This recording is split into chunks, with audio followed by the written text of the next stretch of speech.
ഏഴിലേഴും BJP തൂത്തുവാരിയപ്പോൾ 5 രണ്ടാം സ്ഥാനത്തെത്തുകയായിരുന്നു കോൺഗ്രസ്, അതും ഡൽഹിയിൽ. എന്നാൽ ഇവിടെ 2 സീറ്റുകളിൽ മാത്രമാണ് ഡൽഹി ഭരിക്കുന്ന ആം ആദ്മിക്ക് എത്താനായത്. ഈ കണക്ക് 2019 ലോക്സഭാ തെരഞ്ഞെടുപ്പിൽ ഡൽഹിയിൽ നിന്നുള്ളതാണ്. ഈ കണക്ക് വെച്ചിട്ടാണ് ഇനി ലോക്സഭാ നിയമസഭാ തെരഞ്ഞെടുപ്പുകളിലേക്കുള്ള ഫോർമുലകൾ ഇരു പാർട്ടികളും ഇന്ത്യ മുന്നണിയിൽ നിന്നുകൊണ്ടെടുക്കുന്നത്. കഴിഞ്ഞ കാല പ്രതാപത്തിന്റെ തലക്കനമൊന്നും പേറാതെ കോൺഗ്രസ് വിട്ടുവീഴ്ച ചെയ്തുകൊണ്ടാണ് ഈ ലോക്സഭാ തെരഞ്ഞെടുപ്പിലേക്ക് ഇറങ്ങിത്തിരിക്കുന്നതും. അതുകൊണ്ട് തന്നെ ഇനി അങ്ങോട്ട് സീറ്റ് വിഭജന ചർച്ചകൾ നടക്കുമ്പോൾ വിജയിക്കാൻ ഉറപ്പുള്ള സീറ്റുകളിലേക്ക് അവർ മറ്റു പ്രതിബന്ധങ്ങളെ മറികടന്നുകൊണ്ട് ഇറങ്ങിത്തിരിക്കുമെന്നുള്ള തീരുമാനത്തിലേക്കാണ് മുന്നണിയോടൊപ്പം നിന്നുകൊണ്ട് ഇവർ ചെയ്യുന്നതും. രാജ്യ തലസ്ഥാനമായ ഡൽഹിയിൽ കഴിഞ്ഞ തവണ ഒറ്റ സീറ്റ് പോലും പ്രതിപക്ഷത്തിന് വിട്ടുകൊടുക്കാതെ ബി.ജെ.പി കോട്ടകളിലേക്ക് എത്തിച്ചപ്പോൾ 5 രണ്ടാം സ്ഥാനത്തേക്ക് കോൺഗ്രസ് എത്തിയത്. എന്നാൽ ഇത്തവണ ഡൽഹിയെ കയ്യിലെടുക്കാൻ 5 സീറ്റുകൾ തന്നെ ആവശ്യപ്പെടുകയുമാണ്.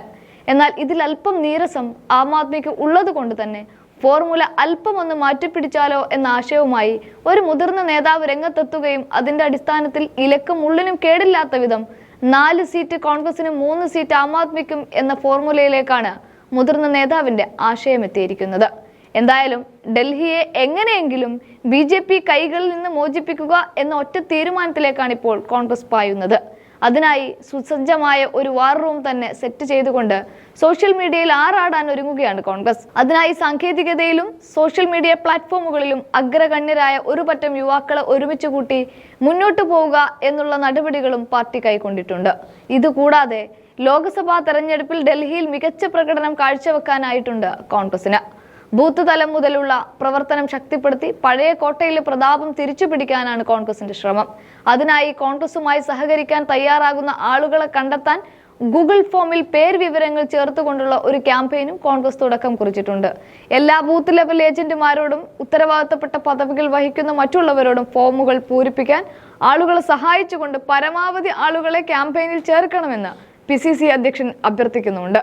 പേര്, ജാതി, വിലാസം, അസംബ്ലി, ജില്ല, ലോക്സഭാ മണ്ഡലം, voter identity card number, polling booth തുടങ്ങിയ വിവരങ്ങളാണ് ഫോമിൽ ആവശ്യപ്പെടുന്നത്.